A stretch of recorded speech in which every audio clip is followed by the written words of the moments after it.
Good morning बच्चों।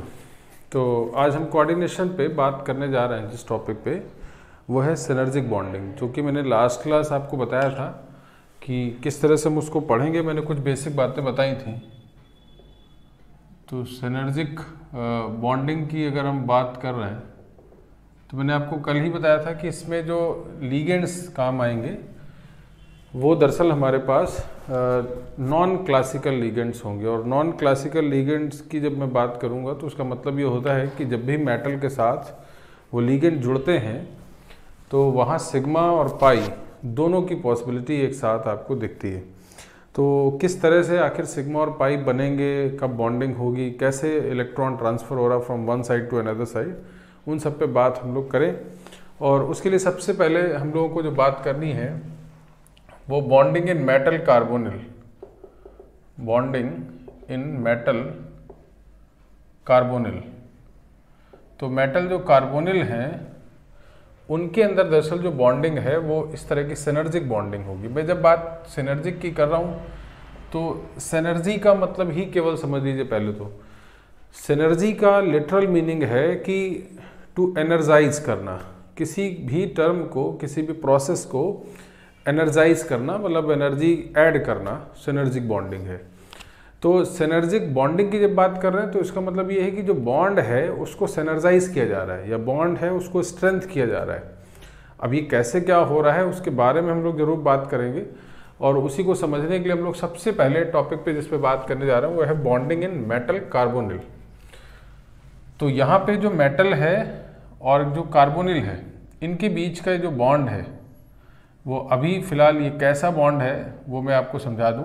तो carbonyl के साथ यहाँ सिग्मा बॉन्ड भी होता है और इधर पाई बॉन्ड भी होता है। ये बात दोनों चीज़ें एक साथ ध्यान रखिए कि sigma as well as and pi bond. अब ये कैसे क्या बना, कैसे बनेगा, कैसे चीज़ें आएंगी वो जरा समझना है हम लोगों को। तो मैं सबसे पहले बात कर रहा हूँ सिग्मा बॉन्डिंग की, कैसे बन रहा है सिग्मा बॉन्डिंग। हालांकि एक साथ दोनों ही बनते हैं, तो हम केवल दिखाने की बात कर रहे हैं। तो यहाँ पे मेटल है और इसके पास ऑर्बिटल है। ऑब्वियसली इस तरह से ऑर्बिटल्स होंगे, है ना, हाइब्रिड ऑर्बिटल्स हैं। और ये कार्बोनिल है तो यहाँ पे इसके अपने इलेक्ट्रॉन है, लोन पेयर है, इसका भी अपना लोन पेयर है, वो सब बना रहने दीजिए, ठीक। ये लीगेंड है जिसको आप यहाँ पे समझ रहे हैं, तो ये लीगेंड। और ये central metal ion, central metal ion. अब ये सिग्मा बॉन्डिंग है, इसके थ्रू जो सिग्मा इलेक्ट्रॉन आप आसानी से बना रहे हैं, दोनों के बीच का जो ओवरलैपिंग होगा, तो this is called sigma bond. अच्छा, इस सिग्मा बॉन्ड में क्या हो रहा है उसको भी जरा समझिए। लोन पेयर ऑफ लीगेंड या lone pair of carbon atom transfer to the vacant d orbital of और कौन सा हाइब्रिड ऑर्बिटल है, ये भी ध्यान रखिएगा, है ना, D hybrid orbitals of metal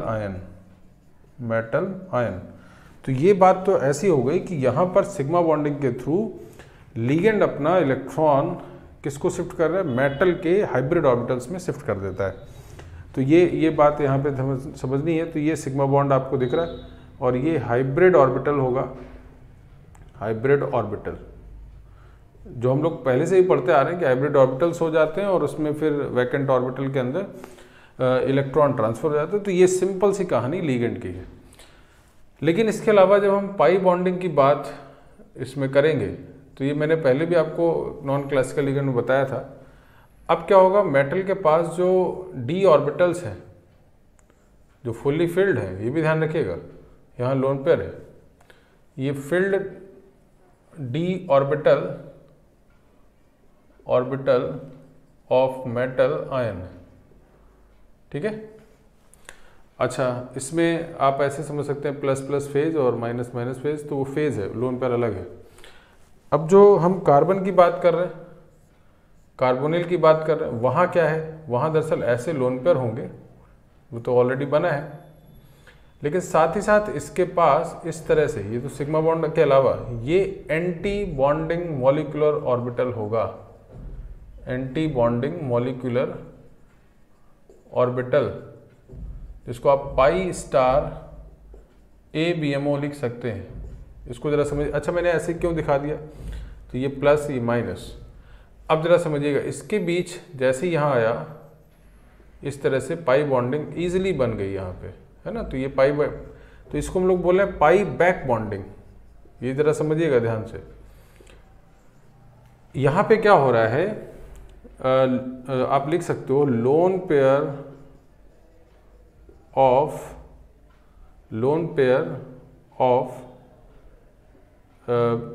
metal ion, lone pair of metal ion which is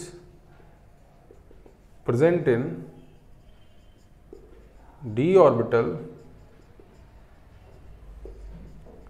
shifted to anti bonding molecular orbital। बात समझ आ रही? मतलब यहाँ पे मेटल से कार्बन की तरफ इलेक्ट्रॉन शिफ्ट हो रहा है थ्रू पाई बॉन्ड। तो ये घटना यहाँ पे ऐसी है, और यहाँ पे जो हम लोगों ने बात की है उसमें मेटल के साथ कार्बन के साथ सिग्मा बॉन्ड के थ्रू ये जा रहा है।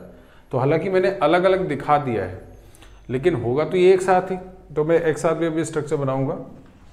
अब मैं फिर समझा देता हूँ। मेटल कार्बोनिल के अंदर की कहानी ये है कि कार्बन का जो ऑर्बिटल, कार्बन के पास जो लोन पेयर था, वो सीधा सीधा hybrid orbitals of metal ion में सीधे सिग्मा बॉन्ड के थ्रू इलेक्ट्रॉन ट्रांसफर करता था, ठीक है। और जिसके कारण मेटल और कार्बन के बीच एक बॉन्ड बन रहा है। लेकिन साथ ही साथ क्या हो रहा है कि मेटल के पास जो डी ऑर्बिटल्स हैं, जो फुल्ली फिल्ड है, डी ऑर्बिटल फिल भी होंगे, उन डी ऑर्बिटल्स का शिफ्टिंग होता है। डी ऑर्बिटल्स के इलेक्ट्रॉन की शिफ्टिंग किधर हो जाती है? कार्बोनिल के एंटी बॉन्डिंग ऑर्बिटल्स में, यानी पाई स्टार ABMO में। और ये बात जरा समझिएगा कि कैसे हम लोग उसको इस तरह से बना देते हैं। तो आपको याद होगा कि जब भी हम पाई बॉन्ड बनाते हैं ऐसे, है ना, तो दो पाई को जब आप जोड़ते थे तो इसमें एक तो ऐसा होता था बॉन्डिंग वाला केस, ये अगर प्लस, ये प्लस, यहाँ माइनस, तो बॉन्डिंग में क्या होता था, इस तरह से आप न्यूक्लियस बनाते थे और ये इस तरह का पोर्शन आप बना देते थे, प्लस माइनस। लेकिन एंटी बॉन्डिंग में क्या होता था, दूर आप कर देते थे, ऐसे प्लस माइनस ऐसे बना देते थे, और यहाँ न्यूक्लियस तो ऐसे दूर, है ना। तो ये इसीलिए मैंने यहाँ पे इस तरह से बना दिया है। तो इस तरह से distancing, this is the pi star ABMO, ठीक है। तो ये पाई स्टार है और ये पाई बॉन्डिंग है। तो ये बातें मैंने आपको शुरुआत में बताई थी, तो इसको आप थोड़ा अलग ही रखिए, ठीक है, ऐसे समझाने के लिए। तो इसीलिए उस कार्बन मोनोऑक्साइड के बीच जो बॉन्ड था, उसके जो लोब्स होंगे बाहर साइड आएंगे, और वो मेटल आयन के जो डी ऑर्बिटल्स हैं उनके साथ इजीली शिफ्टेड हो जाते हैं। अब एक काम हम लोग करते हैं, जरा पहले आप इतना केवल बना लो। तो मैंने जो लिखा है वो सब जरूर लिख लीजिएगा। आप पहले इसको पूरा नोट करो, फिर मैं इस पर और डिटेल में बात करता हूँ कि दोनों को हम ऐड करके ही देखते हैं, और फिर हम ये समझने की कोशिश करते हैं कि what is the meaning of synergy, synergic bonding किस लिए बोली जा रही है, ये भी ध्यान रखिएगा, है ना। तो इसको भी एक बार पढ़ लीजिए, इसको नोट करिए।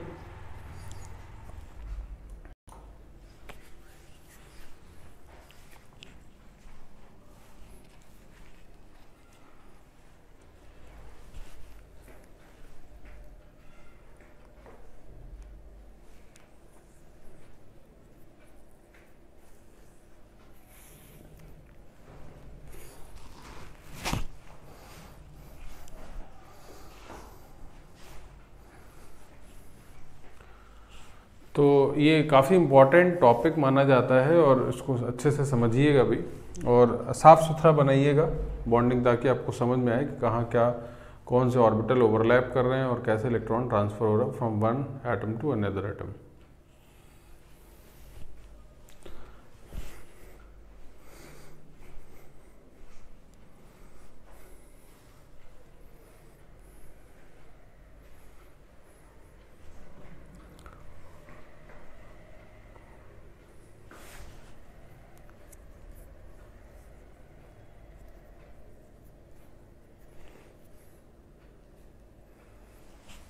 चलिए, तो मेरे ख्याल से इसको आपने बना लिया होगा। अब मैं इसको थोड़ा और डिटेल पे समझाता हूँ कि ये किस तरह से सिनर्जीज बॉन्डिंग का अपना मीनिंग है और कैसे ओवरऑल दोनों को मिक्स करके कैसे आप बना रहे हैं।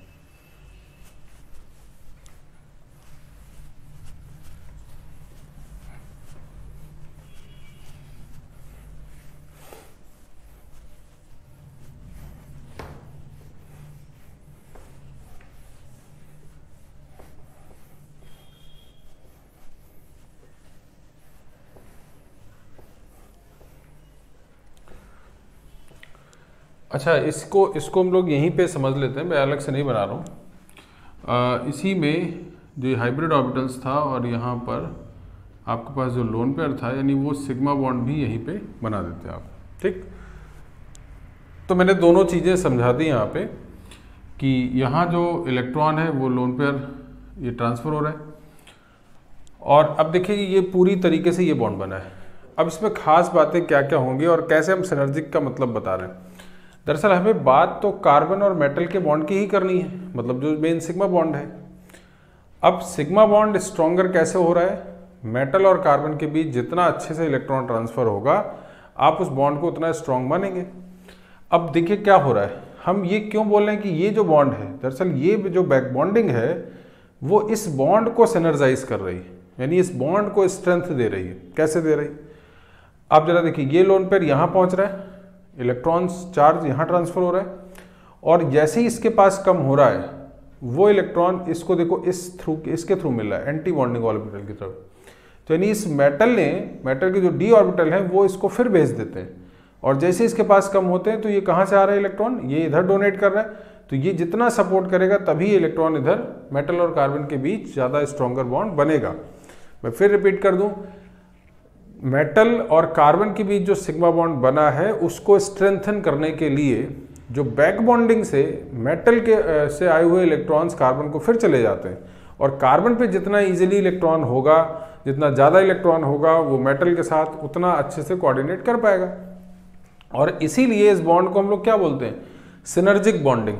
मतलब मेटल और कार्बन के बीच जो बॉन्ड बना है उसको सिनर्जाइज कर रहा है, उसको स्ट्रेंथन करने का काम ये बैक बॉन्डिंग कर देता है। बैक बॉन्डिंग में एक तो फायदा ये। अच्छा, दूसरा चीज ये कि मेटल और कार्बन के बीच की जो बॉन्डिंग है वो स्ट्रेंथन करने के लिए सिनर्जी का यूज हो रहा है।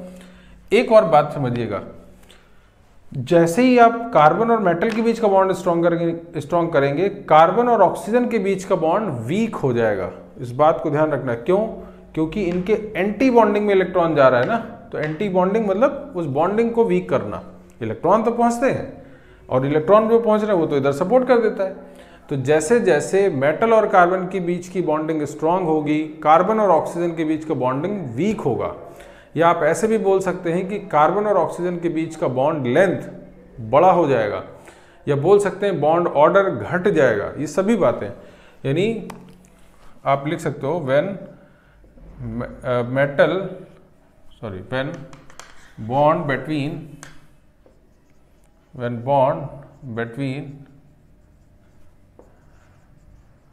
metal and carbon become stronger, then the bond between carbon and oxygen become weaker। आप ये भी लिख सकते हैं एंड और bond order of CO decreases as well as bond length also increases। ठीक है, तो ये चीजें आपको सब ध्यान रखनी। When the bond between metal and carbon synergize या become stronger, then the bond between carbon and oxygen become weaker, bond order of CO decreases as well as the bond length increases। ठीक है, तो ये सभी चीज़ें clear होनी चाहिए। अब दो बातें हैं कि हम जो पॉइंट देख रहे हैं कि स्ट्रेंथ ऑफ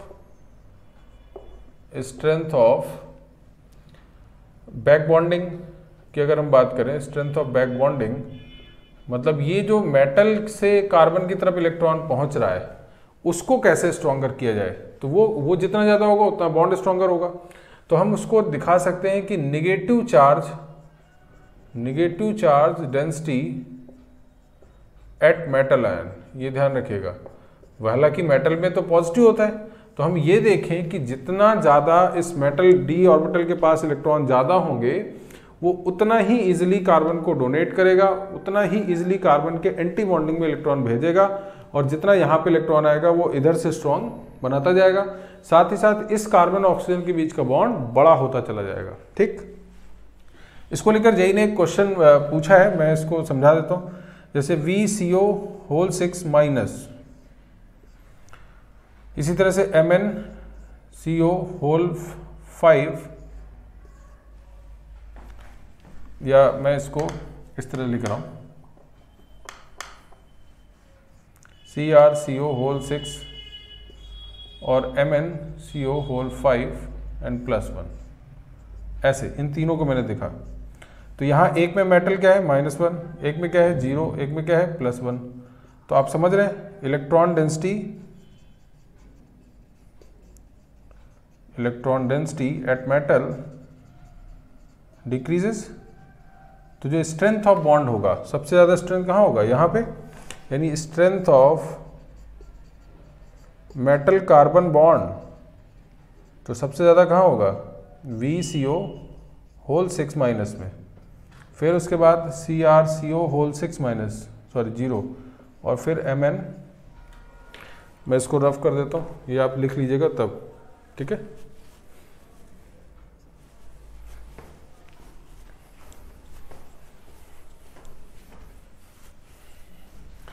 और फिर आता है MnCO5 N+1। तो इस तरह से आप बोल सकते हो कि इन सब के बीच जो स्ट्रेंथ है मेटल। एक चीज और है, अगर मैं बोलता carbon and oxygen bond length, इसको ऑर्डर वाइज करना है, तो जितना मेटल कार्बन पे स्ट्रॉन्गर होगा इतना बॉन्ड लेंथ बढ़ जाएगा। तो स्ट्रेंथ अगर बॉन्ड लेंथ की बात करें तो सबसे ज्यादा किसकी होगी, VCO6-1 इसी में होगा, क्योंकि बॉन्डिंग मेटल कार्बन की ज़्यादा है, और CrCO6, फिर उसके बाद MnCO5 N+1। तो इस तरह से आप ये देख लेते हैं C&O bond order, bond length, तो बॉन्ड लेंथ सबसे ज़्यादा इस पे आएगा। तो ये क्वेश्चन जेई ने पूछ रखा है, बहुत अच्छा क्वेश्चन है, तो आप लोग भी इसको समझ लीजिए और कॉन्सेप्ट पे ज़्यादा ध्यान रखिए, क्वेश्चन पे नहीं। एक आधा क्वेश्चन आपको जब भी पढ़ना है कोई क्वेश्चन तो ऐसे पढ़ना है कि आप एक से बहुत सारी चीज़ें रिलेट कर पाएँ। मैं पूरी बातें फिर एक बार समझा देता हूँ। दरअसल क्या है, हम इस तरह की बॉन्डिंग देख रहे हैं जिसमें मेटल के साथ कार्बन सिग्मा बॉन्ड के थ्रू कनेक्ट है और कार्बन अपना लोन पेयर मेटल को ट्रांसफर कर रहा है, ठीक है। और इसी से मेटल और कार्बन के बीच एक स्ट्रॉन्गर बॉन्ड यहाँ पे बन पाता है। अब स्ट्रॉन्गर बॉन्ड बनने के अलावा फिर क्या हुआ, जो मेटल के पास डी ऑर्बिटल था उनमें लोन पेयर्स थे और वो शिफ्ट हो जाते हैं किधर, कार्बोनिल के यानी कार्बन के एंटी बॉन्डिंग ऑर्बिटल्स में। और जैसे ही एंटी बॉन्डिंग से बैक बॉन्डिंग हो जाता है तो बैक बॉन्डिंग से क्या फर्क पड़ा, फर्क ये पड़ा कि जो कार्बन के पास इलेक्ट्रॉन कमी हो रही थी जो दे रहा था वो और अच्छे से देने लगे क्योंकि वो सपोर्ट मिलने लगा। और इसीलिए इसको हम लोग नाम देते हैं सिनर्जिक बॉन्डिंग, यानी ये सिनर्जाइज करता है the bond between metal and carbon. तो मेटल और कार्बन के बीच जो रिलेशन था इलेक्ट्रॉन ट्रांसफर करने का वो और ज़्यादा स्ट्रॉन्गर कैसे हो जाता है, वो मेटल के डोनेट करने से। मेटल भी इलेक्ट्रॉन डोनेट कर रहा है किसको, कार्बन को, लेकिन थ्रू एंटी बॉन्डिंग। तो इस तरह से आप बॉन्ड को स्ट्रेंथन मानते हैं। इससे दो बातें निकल रही, मेटल और कार्बन के बीच जितना ज़्यादा स्ट्रॉन्गर बॉन्ड बनेगा, कार्बन ऑक्सीजन के बीच का बॉन्ड उतना वीक होता जाएगा, बॉन्ड लेंथ उतना बड़ा हो जाएगा, बॉन्ड ऑर्डर उतना कम हो जाएगा। ये सब बातें आपको क्लियर होनी चाहिए। अब मेटल और कार्बन के बीच का बॉन्ड किस पे डिपेंड कर रहा है, वो डिपेंड करेगा मेटल पे पॉजिटिव चार्ज डेंसिटी पर, सॉरी निगेटिव चार्ज डेंसिटी पर। मेटल पे जितना निगेटिव चार्ज होगा उतना इजीली वो कार्बन के एंटी बॉन्डिंग को दे पाएगा और उतना ही वो बॉन्ड सिनर्जाइज हो पाएगा। तो इसको हम लोग एक एग्जांपल जो मैंने बताया अभी कि VCO6 मैंने लिखा, CrCO6 लिखा, MnCO5 लिखा, तो इन सब में V-1 है, यहाँ 0 है, कार्बोनिल 0 ही होता है ना, और फिर ये +1 है, ऊपर +1 चार्ज मैंने लिख दिया। तो अगर आप देखो तो सबसे ज़्यादा निगेटिव चार्ज कहाँ है, यहाँ पे, फिर 0 है, फिर +1। तो जिस पे ज़्यादा निगेटिव चार्ज होगा उसका सिनर्जाइज ज़्यादा अच्छे से करेगा। तो मेटल और कार्बन के बीच की बॉन्ड स्ट्रेंथ यहाँ ज़्यादा होगी। और इसके जस्ट अपोजिट अगर मैं कार्बन ऑक्सीजन का बॉन्ड लेंथ पूछता तो वो रिवर्स हो जाता। लेकिन चूंकि बॉन्ड लेंथ हम पूछ रहे हैं तो इस केस में VCO6 का बॉन्ड लेंथ ज़्यादा होगा। तो ये पूरी सिनर्जिक बॉन्डिंग की कहानी है और बहुत इंपॉर्टेंट है। हमें दो चीज़ें हमेशा याद रखनी है कि सिग्मा बॉन्ड में आखिर कौन से ऑर्बिटल ओवरलैप कर रहे हैं और पाई बॉन्ड में भी किस तरह से ऑर्बिटल ओवरलैप कर रहे हैं, कहाँ कौन इलेक्ट्रॉन ट्रांसफर कर रहा है, ये सब चीज़ें आपको बहुत क्लियर होनी चाहिए। ठीक है, तो इसको अच्छे से बनाना है स्ट्रक्चर और उसको सोचना है 2 मिनट, जल्दी से भग नहीं जाना है इस पर। तो इस पर काम करना होगा आप लोगों को। एक और जेई ने क्वेश्चन पूछा है, मैं इसको अब्रव कर देता हूँ। ये दोनों क्वेश्चन तो आप लिख ही लेंगे, इस पे और एक क्वेश्चन है।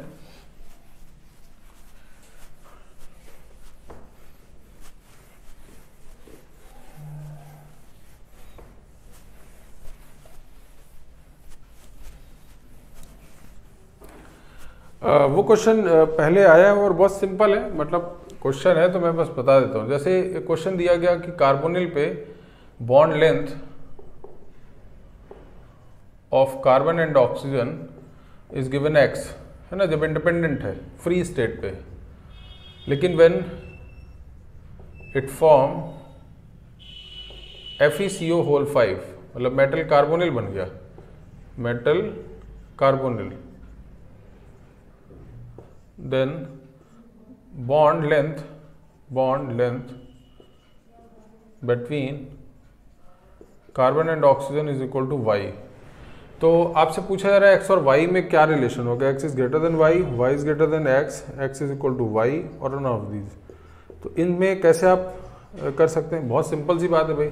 जब CO होगा तब तो कोई बात नहीं है, लेकिन जब मेटल कार्बोनिल के साथ आयरन के साथ जुड़ जाएगा तो ऐसी कंडीशन में क्या होने लगेगा, कार्बन और मेटल के बीच का बॉन्ड स्ट्रॉन्गर होने लगा, बैक बॉन्डिंग वाले पोर्शन से वो बॉन्ड लेंथ क्या हो जाएगा, थोड़ा बढ़ जाएगा।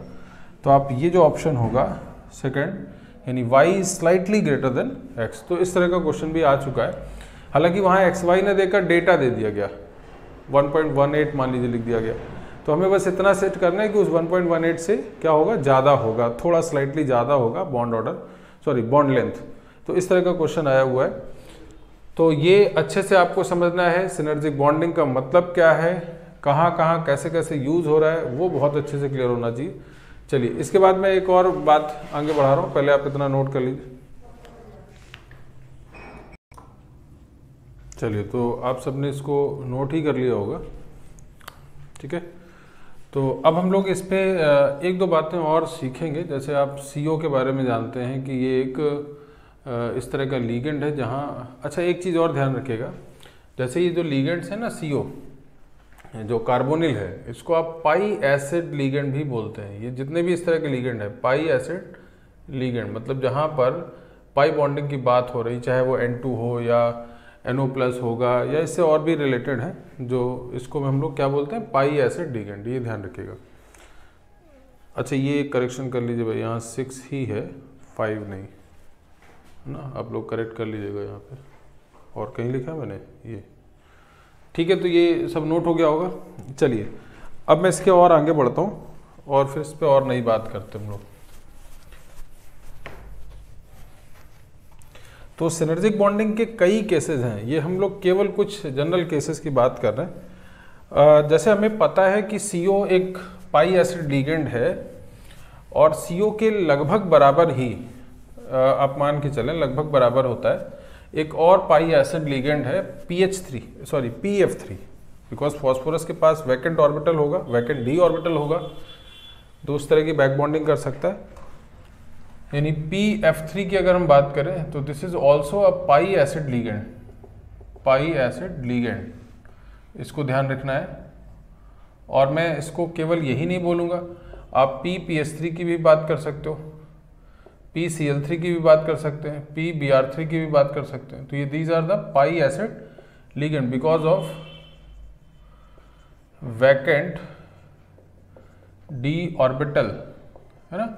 तो इनके पास वैकेंट d ऑर्बिटल है, तो उन्हीं वैकेंट d ऑर्बिटल में, जिस तरह से मैंने मेटल वाला बनाया था, मैंने 2 केसेस आपको बताए थे कि मेटल से जब कार्बन की तरफ लिगेंड की तरफ पाई बॉन्ड बनता है तो उसमें मेटल का जो डी ऑर्बिटल के इलेक्ट्रॉन है वो या तो पाई स्टार यानी एंटी बॉन्डिंग मॉलिक्यूलर ऑर्बिटल में पहुंचेंगे या वैकेंट डी ऑर्बिटल में भी जाते हैं। तो वो दोनों बात तो उसी तरह का केस है यहाँ पे, तो इनको भी ध्यान रखना होगा।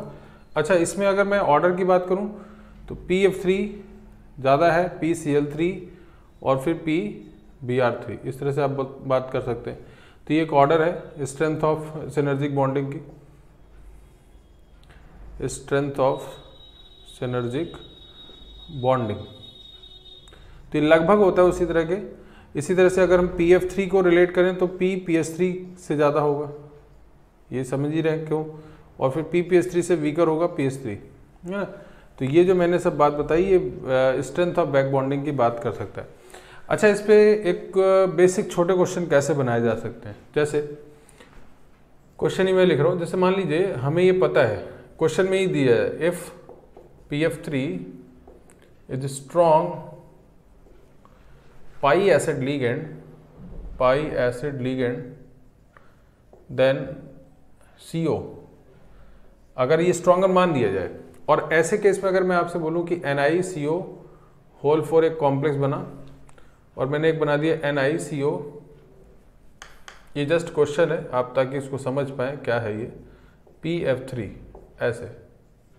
तो अब जरा देखिए यहाँ पर क्या हुआ, चूंकि हमने ऑलरेडी PF3 को स्ट्रॉन्गर मान लिया है बैक बॉन्डिंग, तो इस केस में आप अगर देखोगे तो निकल और कार्बन के बीच का स्ट्रेंथ है, लेकिन इस केस में क्या होगा, फॉस्फोरस और निकल के बीच का स्ट्रेंथ सिनर्जिक बॉन्डिंग ज़्यादा हो गई। तो ऑब्वियस बात है कि यहाँ निकल और कार्बन का बीच जो बॉन्ड है ये क्या होगा, वीक हो जाएगा, वीक होगी, और कार्बन और ऑक्सीजन के बीच का बॉन्ड स्ट्रांग हो गया। ठीक, इसी तरह से यहाँ पे क्या है, यहाँ प्योर हो तो निकल कार्बन बॉन्ड स्ट्रांग होगा और कार्बन ऑक्सीजन बॉन्ड वीक होगा। तो ये मैं इसके कंपैरिजन पे बात कर रहा हूँ, तो ये बात भी इस तरह के क्वेश्चन बन सकते हैं। तो मैं फिर रिपीट कर दूँ, हमने ये बात पहले से मान ली है कि PF3 is strong pi acid as compare to CO। ठीक, तो अगर मैं इन दोनों कॉम्प्लेक्स को बना रहा हूँ तो यहाँ पर क्या हो रहा है, निकल और कार्बन के बीच ही पूरा स्ट्रॉन्गर बॉन्ड है, जबकि यहाँ पर निकल और फॉस्फोरस पे बैक बॉन्डिंग ज़्यादा हो गई। तो ऑब्वियस बात है निकल और कार्बन के बीच का बॉन्ड क्या हो जाएगा, वीक हो जाएगा। तो वो मैंने यहाँ पे कंपैरिजन किया है, और CO में जस्ट अपोजिट हो जाएगा। तो इस तरह के क्वेश्चंस को हम लोग ध्यान देंगे। तो ये भी अपने आप में सिनर्जिक बॉन्डिंग के ही केसेस है। अब मैं इससे आगे बात क्या करने जा रहा हूँ, अब मैंने आपको तीसरा एक केस बताया था जहाँ पे हम लोगों ने दोनों तरीके से पाई बॉन्ड को बनाया था, है ना। तो पाई बॉन्डिंग कैसे बनेगी उस पर बात करेंगे, और जहाँ पे मेटल और कार्बन के बीच पाई बॉन्ड है, लिगेंड भी पाई बॉन्ड के थ्रू पहुँचाता है, और साथ साथ जो बैक बॉन्डिंग होता है वो भी पाई होता है। तो उस पर बात करेंगे, और इसको पहले आप लोग नोट करिए, फिर मैं इस पर आगे बात करता हूँ। तो अब हम लोग बात, इसको आप लोग नोट ही कर लिया होगा। अब हम लोग जो बात करने जा रहे हैं, मैंने बताया था कि दोनों पाई वाले टर्म की बात करने जा रहे हैं, जहाँ मेटल और लिगेंड और मेटल दोनों भी साइड से पाई बॉन्ड, पाई इलेक्ट्रॉन क्लाउड शिफ्ट करता है। ठीक है,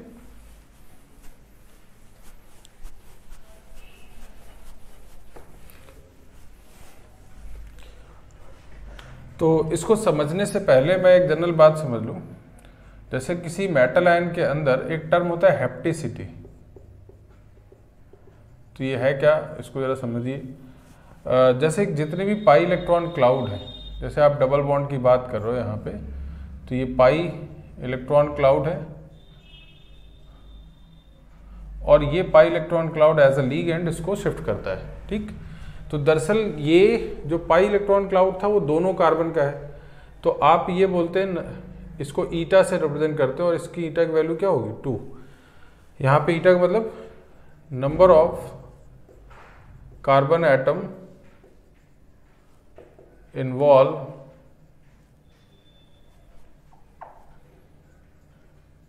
इन पाई इलेक्ट्रॉन डोनेशन।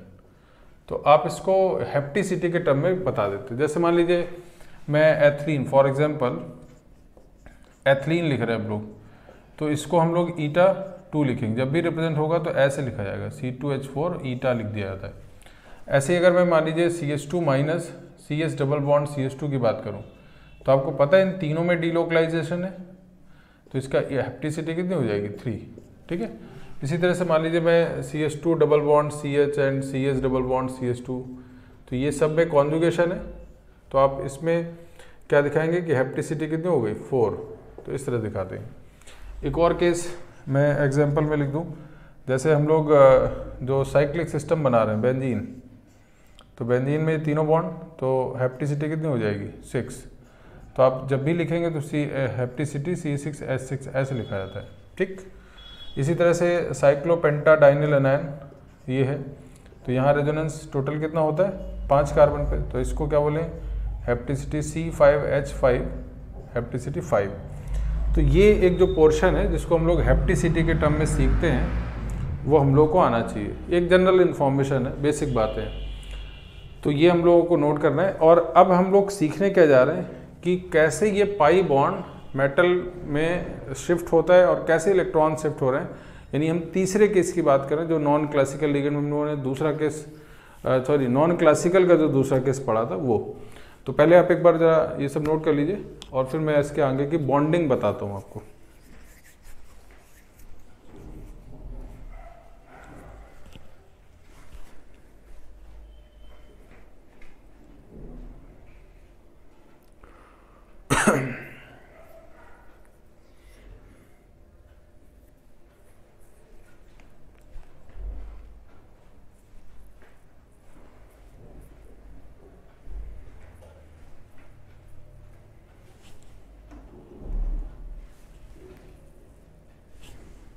चलिए, तो इसको मैं अब रफ कर देता हूँ। अब जो मेन पार्ट है, हमें जीजस सॉल्ट्स पढ़ना है। तो जी सॉल्ट में क्या है, मैं उसका पहले फॉर्मूला लिखता हूँ और फिर हम उसकी बॉन्डिंग को जरा समझते हैं।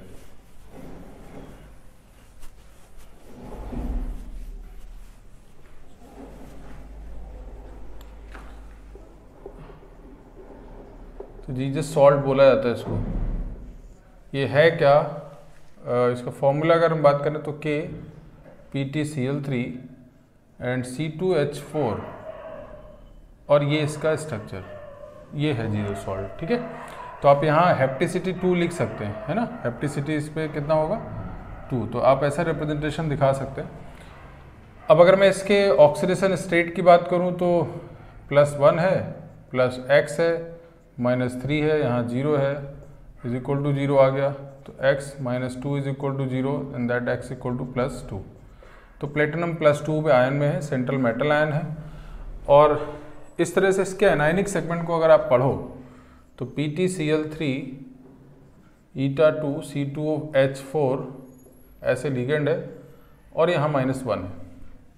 ये एक स्क्वायर प्लेनर कॉम्प्लेक्स है, क्योंकि प्लेटिनम है तो मैंने आपको पहले ही बता रखा था। हाइब्रिडेशन DsP2 है, तो ये सभी चीज़ें क्लियर है।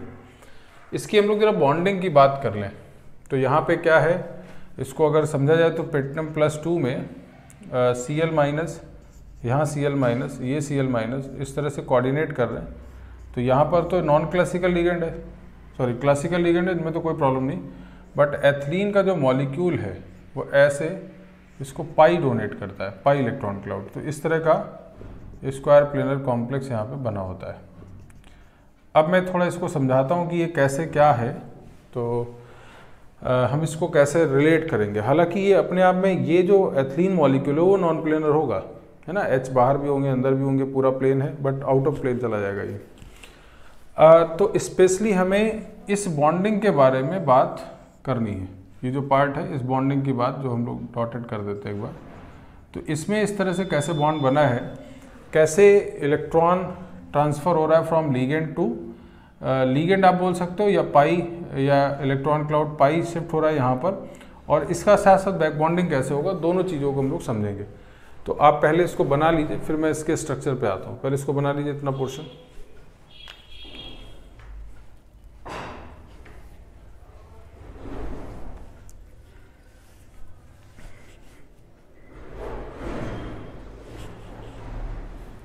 चलिए, तो अब मैं इसके स्ट्रक्चर पे बात करता हूँ। ये सब हमें पता है कि कैसे इसकी बॉन्डिंग कितनी इंपॉर्टेंट है वो जरा समझते हैं।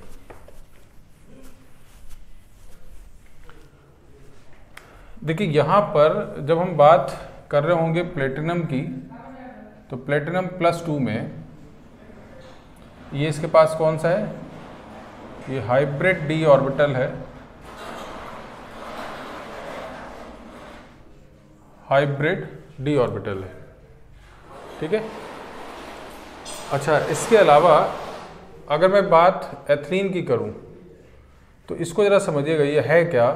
एथिलीन में दरअसल कार्बन कार्बन, और आप इसको यहाँ पे H दे दें, यहाँ पे H दे देंगे, यहाँ पे H देंगे और ये H देंगे। तो इसको जरा समझिएगा अलग से। इसका जो बॉन्डिंग इलेक्ट्रॉन है, जो पाई इलेक्ट्रॉन क्लाउड होता है, वो तो ऐसे आप दिखा देते हो, है ना, एक प्लस एक नेगेटिव ऐसे बनाते हो ना नोट, और इसका एंटी बॉन्डिंग सेगमेंट ऐसे बाहर होगा। ये ध्यान रखिएगा बहुत अच्छे से, ये बाहर साइड आते हैं ना एंटी बॉन्डिंग। तो जैसे मैं इसको प्लस, ये माइनस, यहाँ माइनस, ये प्लस होगा, है ना, और ये प्लस प्लस, तो ये इस तरह की कंडीशन होगी, और इसको हम यहाँ पे ले जाते हैं जरा। अब इसको जरा समझिएगा, ये मैं कैसे रिलेट कर रहा हूँ। कार्बन, यहाँ कार्बन, और इसका इलेक्ट्रॉन क्लाउड ऐसा पॉजिटिव पार्ट में, है ना, इसको थोड़ा सा आप अच्छे से बना दें अमीबा टाइप, और ये प्लस है, और ऐसे ही शेप इस तरह का यहाँ निगेटिव होगा। अब आप H लिख सकते हो, below the plane above the plane तो होगा ही इसमें, क्योंकि आउट ऑफ प्लेन चला जाएगा।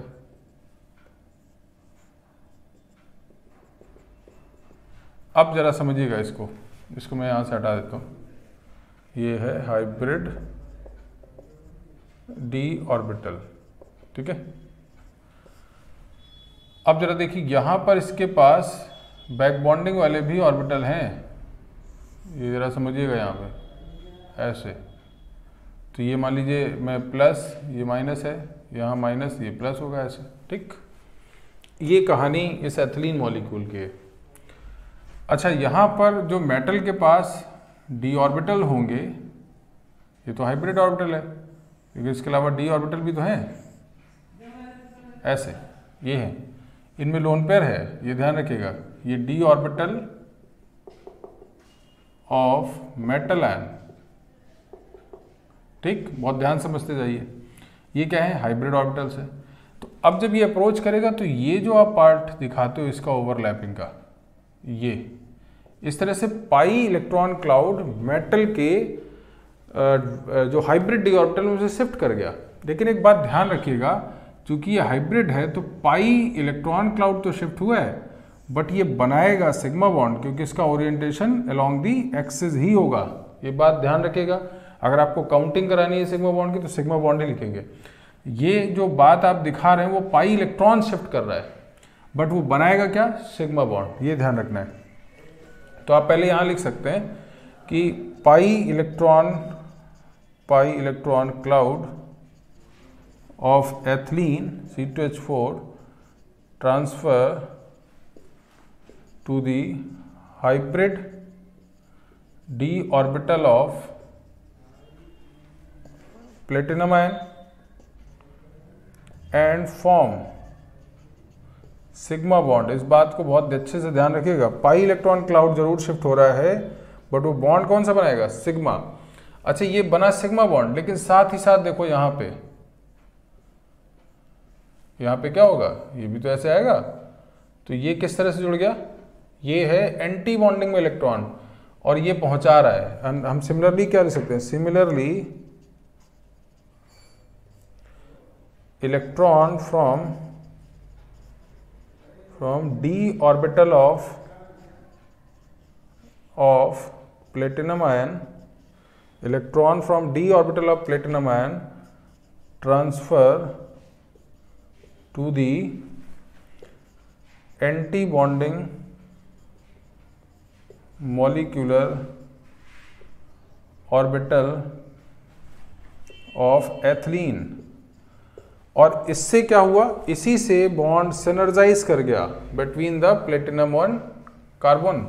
तो कार्बन जो पाई बॉन्ड, ये जो बॉन्ड होता है, देखो यहाँ भी वही कंडीशन हो गई, इनके बीच का जो बॉन्ड है उसको ये स्ट्रेंथन कर रहा है, तो स्ट्रेंथ जितना ज़्यादा स्ट्रॉन्गर करेगा उतना स्ट्रॉन्गर बॉन्ड यहाँ पे बनता जाएगा। एक और बात, जब आप ये बॉन्ड स्ट्रॉन्गर करेंगे तो इनके बीच का बॉन्ड बढ़ जाएगा, ये जो डिस्टेंस है ये बॉन्ड लेंथ बढ़ जाएगी, तो ये बात ध्यान रखिएगा। तो यहाँ पे अगर मैं सिंपली बात बोलूँ कि यहाँ अगर x है बॉन्ड लेंथ, तो इस केस में यहाँ बॉन्ड लेंथ y है, तो y slightly greater than x। क्यों? जैसे CO में हो रहा था वैसे सेम केस यहाँ भी हो रहा है।